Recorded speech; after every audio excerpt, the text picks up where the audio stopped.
When was the last time you found yourself searching for a thought, an idea, a response, and the words just weren't there? Well, you're not alone. And on today's show, we're going to talk with a man who's transferred his enthusiasm for improv to business and communication skills. Let's have ourselves a pocket sized pep talk and we'll figure out how he does it and how this might help you. A Pocket Sized Pep Talk, the podcast that can help energize your business and your life with a quick, inspiring message. Now, here's your host, Rob Jollis. Welcome. Milo Shapiro is with me today, and one thing I know about him already, he's a risk taker. After 15 years of work in IT, Milo took a huge leap to pursue his passion, improv. He's a coach, he's a public speaker, he's a teacher, and he's here with us today. Nice to have you on the show, Milo. Glad to be here. It's funny. I watched a lot of your clips and tapes, and I thought of a younger me. Well, I was not that much younger, believe me. Well, through the illusion of podcasting. But I was a corporate guy. I was a Xerox guy, and I took the leap. So whenever I see somebody who also has taken a leap, it interests me. So you took the leap out of a successful IT career to follow one that was built on improv and speaking. Just tell me, what drove you? Why'd you do it? Sure. So I was in the IT career and knew for a long time that I had made a very practical choice and I was good at what I was doing. I was making good money, but in no way did it excite me. I was basically kind of getting through my life from waking up until that 5 p.m. and being out of there. And that's when my life started. People said, you never talk about your work. I said, do you want me to talk about COBOL? I could, but I don't think that's going to be very interesting. But during that time, I had discovered improvisation and fell in love with it. Saw an improv troupe before there was anything like Whose Line Is It Anyway? And went, oh my gosh, I'm supposed to be doing that. Well, around 97 or so, when this new thing called websites started coming out, someone said, hey, check this out. And it was a company in Maryland that was using improv for team building. I dove into their site. I'm like, oh, that game does teach listening skills. That game does teach building on each other's ideas. Oh, that's not a good game for listening to building whatever it was. I just started making a little list of what I would do if I was running that course. And I stuck it in a drawer, kind of a dream, because I wasn't going to quit my job to go do something crazy like that. But in late 99, early 2000, the company, after a merger, was downsizing and they offered voluntary separation packages. And I thought of that list and thought, wow, if I'm ever going to follow this dream, this would be a great time to do it. So I started a company. My only intention at the time was to do team building events using improv games, because improv does teach us so many different ways about reacting better, handling failure more successfully, playing off other people's ideas. And it really worked. It took off pretty nicely when I started the company in 2000. Well, after about a year and a half, people coming out of those little groups of 15, 20, 25 people were saying, you got to do this with bigger crowds. You got to do this with like 300 people, like a motivational speaker. I said, well, you playing games is not me being a motivational speaker. But what I discovered as I talked to people who were in that world was, no. A lot of meeting planners are really looking for interactive speakers. So I got involved with the National Speakers Association, learned what a keynote is versus a game playing session, and discovered, yeah, this could work. So my speech called "We Gotta Fail to Succeed" is about how we have to have the right attitude toward failing sometimes to achieve success in the long run, and how improv is a great place for that, because you don't even want to succeed all the time in improv. You're probably playing it too safe. If you are, you got to fail sometimes, and the audience comes along for that ride. And I get the whole audience playing those games. So now I was a team builder and I was a speaker, and that was supposed to be the whole thing. And then this unexpected third part of my business popped up, where at the end of my speeches in '04, people kept coming up to me and saying, would you work with me on my speaking skills, or the way you craft the stories? Could you help me do that? Would you work with my staff? And at first I said, that's not what I do. But finally, when the seventh person asked, I thought, maybe I should be listening to this. And I started a third part of my business as a speaking coach. And that actually has become the biggest part of the three. But I use improv in that when I have clients who are struggling either to come up with ideas or to do well on Q&A. So the improv works its way through all three parts of Improv Ventures. That's interesting. I also, they say sometimes, the career finds you. We go looking for a career, but it ends up finding us. Yeah. And similar to you, although a slightly different story, I was out there just banging out keynotes and workshops, And I had clients approaching me saying, do you coach? Can you coach? And I just thought, well, I'm leaving a lot on the table there. I am a businessman.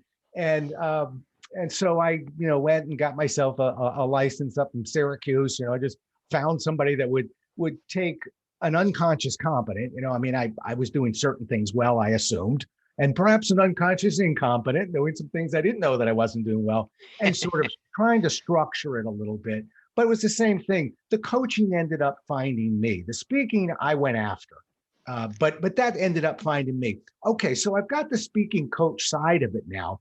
Have you ever had a client that you just couldn't make better? And if so, what did you do about it? Okay, so I've been coaching since '04, and this video, I see you, but they don't see it.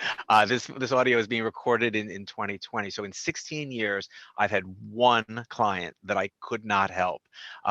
Because I don't necessarily want to make everyone into the next Martin Luther King. Sometimes it's just getting someone from horrible to not so bad, or from pretty good to very good. But this was a person who had like a 5th grade education, spoke like a robot, couldn't work from bullet points because he forgot everything in between, had no memorization ability. He was just terrified. And his job, his company was depending on him to do a pitch to keep the job with, I don't want to say with whom, but with a political entity that they got 90% of their income from. And he had to rebid to be their person. And he kept saying, I can't do it. I can't do it. He wasn't working with me. All he was saying was, I can't do it. I can't do it. So finally I said something I have never said before and hope never to say again. And I said, do the people you're pitching to know who works for your company? He said, no, they don't know anybody who works for my. I said, what if somebody else in your company did half of the program for you, going back and forth? He goes, there's no one who works for me who could do this any better. It's all, manual labor people. I said, no, I wasn't thinking of anyone. I was thinking me. He said, what? I said, what if I did every other paragraph for you and I worked for your company because I was a consultant who was helping you get this job? And he said, you would do that? I said, I don't see another way between now and Monday. He came to me with only 9 days notice to do a big 20-minute presentation. And so he went in there and spoke like a robot for about 3 sentences. And I could see the panic in the look of the people's faces that he was going to do this for 20 minutes. And then I said, but why don't we look at the history of ABC Company and they looked at me like, oh, breath of fresh air. And we made a fantastic PowerPoint so that even when he was doing his kind of robotic few sentences, we made sure the images were there, that we covered everything they wanted to, and we achieved my goal, which was at the end when we got to Q&A, that there was no questions left. And they said, of all the pitches we've done, we have a list of questions we're supposed to ask you. You covered them all. We got nothing left to ask. I was like, yes, we did it. So we saved his company because he got the renewal. And then his wife said to me, I just don't know how we could have done that without you. So I hope never to have to do that for a client again, but I was glad to be for him there that day. Well, yeah, he's still got a few words out. Yes. What people don't realize is that when a speaker is struggling, and we know that they're stressing the audience out. And I've told people when I coach them, I've said, the only thing you must never do is make the audience feel badly for you. In other words, you stumble, you fall, you pick this up, a bulb breaks. What? But believe me, as long as you roll with it, they're fine. When they think you're upset, they get upset and they feel badly. And it's like seeing a movie. They can't get back into the movie. It's the movie has been ruined. So by doing that, you not only save them, obviously you save that audience. I'll come back to you and tell you, because I was thinking, how would I answer that? I'm with you 100% on our job is to not make everybody 10s. But if you're a 7, I'm going to make you a 9. And if you're a 4, we're going to move you to a 6.5. And that's realistic and that's appreciated. But I had a guy from Xerox once, corporate guy, pretty high up, and just they sent him down to work with me. I was like, oh, let's roll. And, I had a small group of people I was working with, and he just couldn't get the first word out. And everyone panicked and, including me. But my only trick I used with him, other than, and I like your idea, I kind of wish I had bumped into you. I just gave him a task. His words were, I need somebody to come up and take a picture. And I just allowed him to basically not give a presentation, just open with an activity in a sense. get his legs under him, because even those that struggle mightily, if they could survive 5 minutes, they'd get their legs under them the way the most of us do. It's how do we get the first couple minutes out here? And but by giving a task is another way. If they're not quite as extreme of what you just described, at least I've found, will help people out who struggle. Don't worry about the presentation right now. Just whatever you're talking. If you're talking about how to drink water, have somebody come up and drink water for a And minute. if the guy's coming up to take a picture, then it gets a little conversational. Yeah, so he's broken the ice a little bit. That was actually a very clever idea. Bang. Okay. So now we're swapping coaching stories. Let's jump back to the improv. So Okay. so how does when you work with your coaching clients, how does the improv tie into that particular methodology? It depends on what they're trying to accomplish. And just to backtrack a little bit, not only do we want to get a 7 to a 9 or a 3 to a 5, but it depends how good they want to get and how hard they want to work. For some people, getting from 3 to 4 is enough. Some people need to get from 3 to 7. Well, it's going to take more time and take more work. And one of the places that people do get caught up is, how do I find that thing that's going to catch attention? How do I answer a question in an interesting way? So for instance, I'm working with a pageant contestant. I don't always work corporate. This was just another one. She's my third pageant contestant person. And her big thing that could make or break her winning the pageant is the Q&A session. And believe it or not, 70 years later, they're still asking about world peace. You would think that would be worn out by now, but it's not. But she had a list of about 100 different questions that they could ask, and in different formats. So what we were practicing is, what is, not that you can ever know what question they're going to answer, but what's a way to attack any question in a way that makes you sound interesting, sound like you found the question interesting, and then build to an answer instead of just what she was doing initially, blurting out an answer, not knowing what else to say. So that is a little bit of improv, is playing with that stuff. In terms of energy, there are improv games that I will play with people, both on Zoom, in my Zoom coaching, and when we can meet in person again, where through playing these games, we light something in their brain as to how to build on an idea quickly. And that's something people don't always know how to do. So we play with that, and how to be big energy too. One of the problems with Zoom nowadays, and why my client base is starting to build up again, thankfully, after a little bit of a downturn in the middle, is that people are finally starting to realize it's not enough to go, it's just Zoom, I can phone it in, literally. You have to be better than ever, because it's so easy to lose people on Zoom. So how do I get people to be big and energetic? And I wish everybody could see me like you could see me right now. But there's something, you can even hear the difference in my voice. It's not just volume, it's all the different things I'm doing with my voice. And we play with that through some character games. We play with that through some energy games, and it can really make a difference for people. So those are ways that improv does tie into the public speaking coaching. Yeah, and I'm going to want to jump back on that Zoom in a minute, because yeah, it's funny. Some of my better clients right now are school systems with teachers that are struggling to sustain interest. Yeah. Our job, Milo, you and me, we're not teaching them chemistry. I barely learned it the first time around. But their job now is to sustain interest. And can you imagine if you and I were speaking publicly in front of an audience, and the audience decided to just start looking at their phone, or answer an email or something? It's socially unacceptable. But in virtual, it isn't. So hold that thought, because I want to get back to that one. I'm curious though, as you go through this methodology, do you have a step-by-step process that, something that's kind of repeatable and predictable around this? Does that work with improv? It's not a question of improv. It's a question of coaching, I think. Yeah. And the answer is the same in both cases. But to go back to the coaching part of that, the answer is I don't, and I purposely don't. And the reason is that I think, I'll give you an example. In one day, I had one woman call me who said to me, I don't care if I'm ever a good speaker again on February 9th, but on February 8th, I'm speaking to 500 CEOs, and I've got to hit this out of the ballpark. And then later that day, I got a call from a woman who said, every week I give a presentation to my staff, and it's never the same presentation twice. There's no one speech I want to get good at. I just generally want to be better at my speaking skills. Do those two people sound like they have even similar goals? And if so, and if not, I see you shaking your head, why would I want to take them through the same process?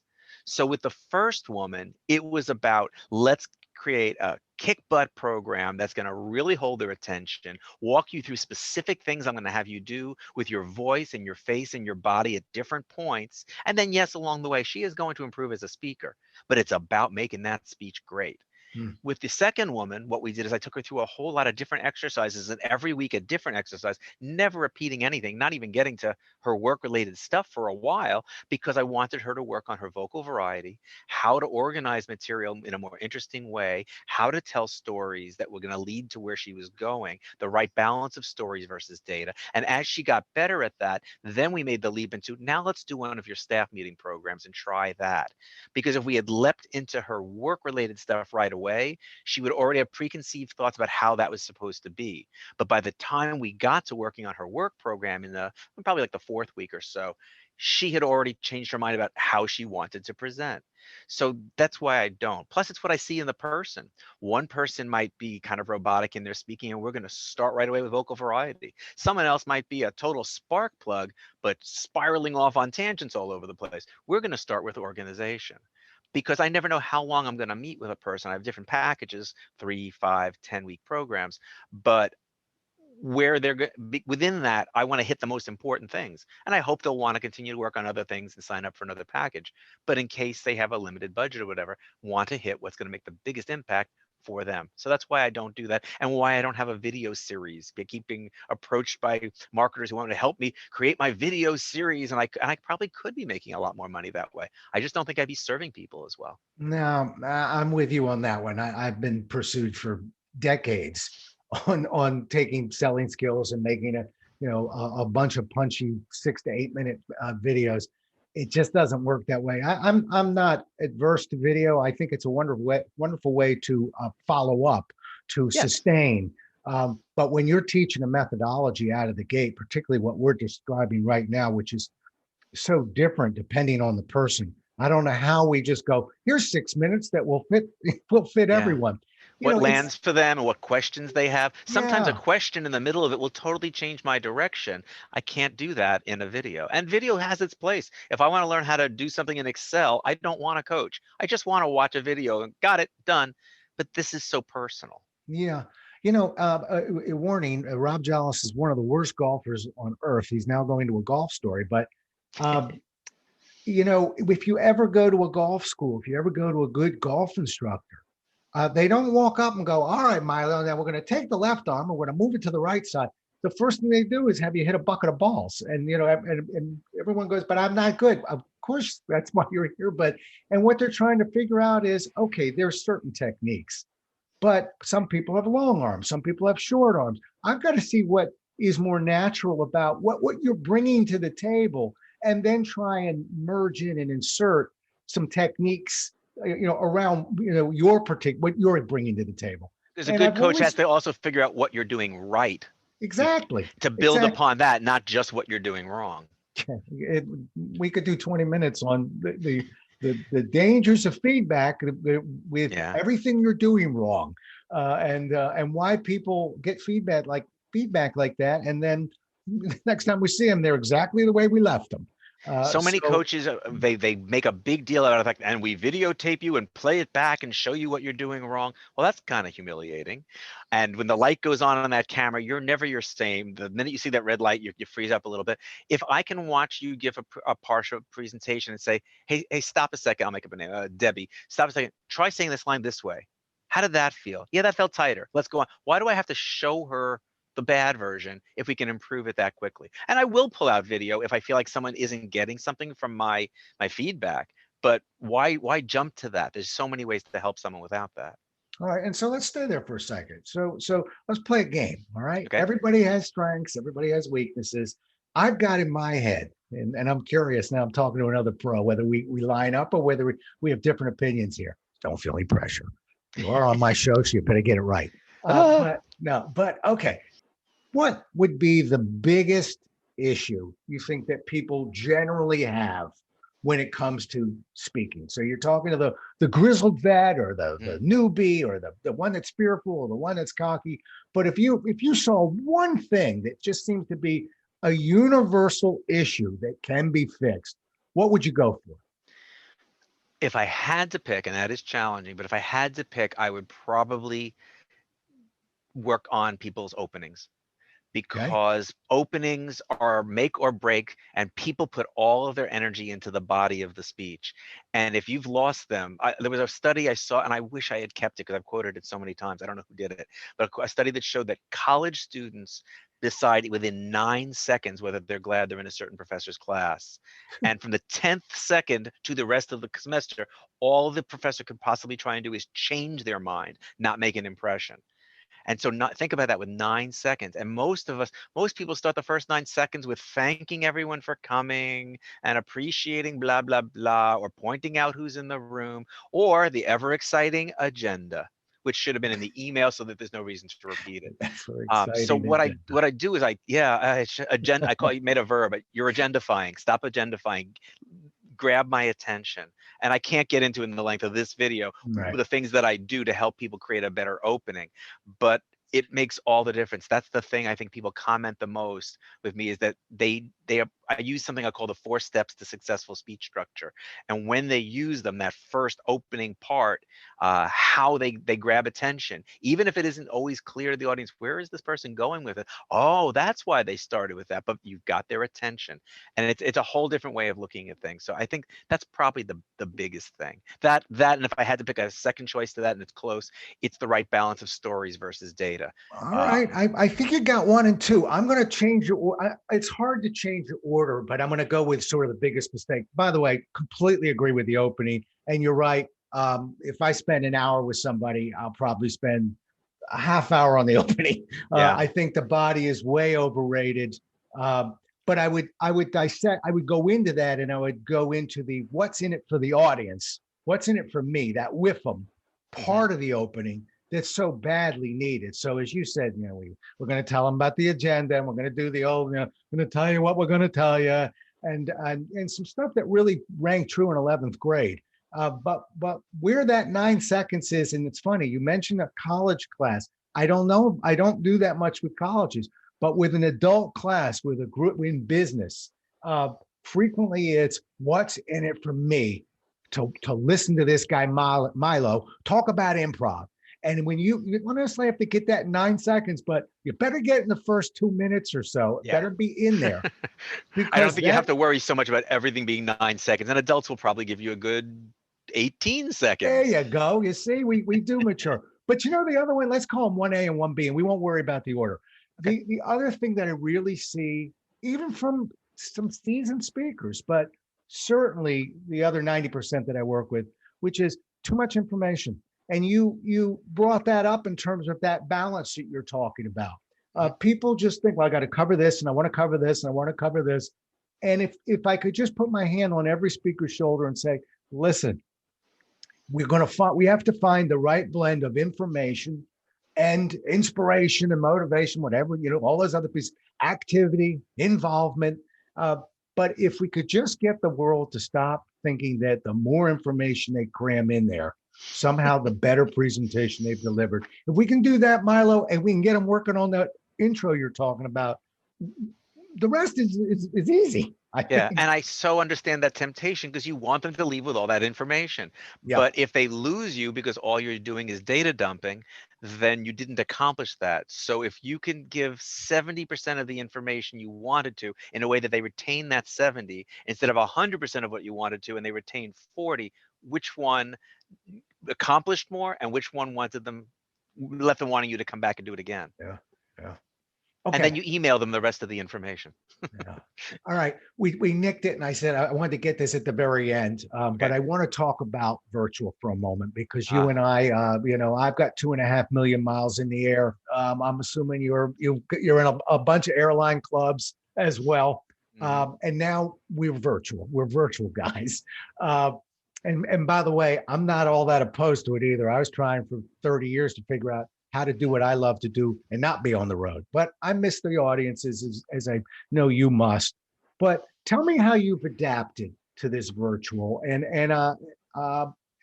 try and give me the 2 or 3 tips that you would offer somebody who's saying, I'm trying to get at this virtual, but it's eluding me. So it's very different whether I'm talking about the team building, the speaking, and the coaching as to what is going on with Zooming and all of its sister programs of WebEx and the rest of those, which you always have to adapt to with every new client is, oh, what's your system? Love when I hear it's Zoom because it's the one I know best. Yeah, me too. For now, for me, team building has become a far third to the others. I have offered it to a few groups, but I've said no more than 24 people because the nature of Zoom is I'm one box. I need to be able to see the other 24. And it's about the breakout sessions. And I miss being able to wander the room and see how all the pairs are doing. And you can do that to some degree, bopping in and out of breakout rooms, but not as easily. And also the risk that two people are going to go off into a room and just have a conversation about something else and not do the activity. When I'm there, they're going to.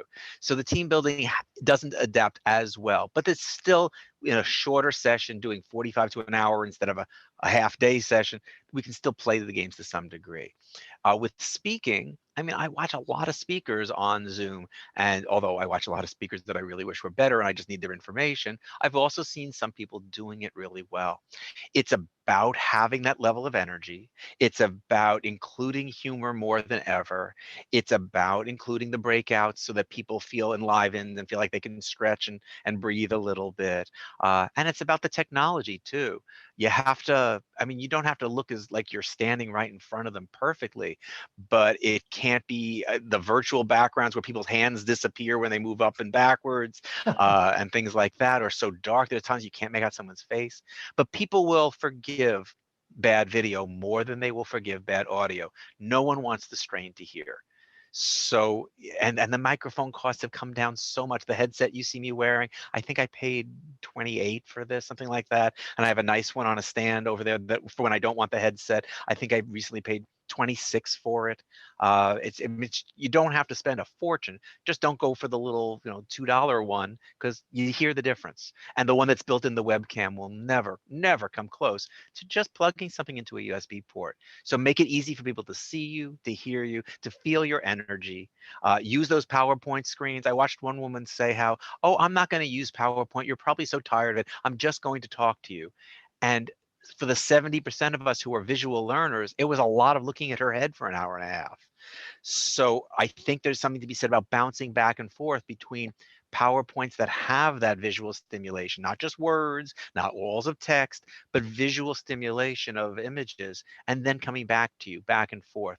So I think that applies no matter what you're doing, whether you're teaching, whether you're selling, presentation, whatever it is. These are ways that you can Zoom more effectively. Right.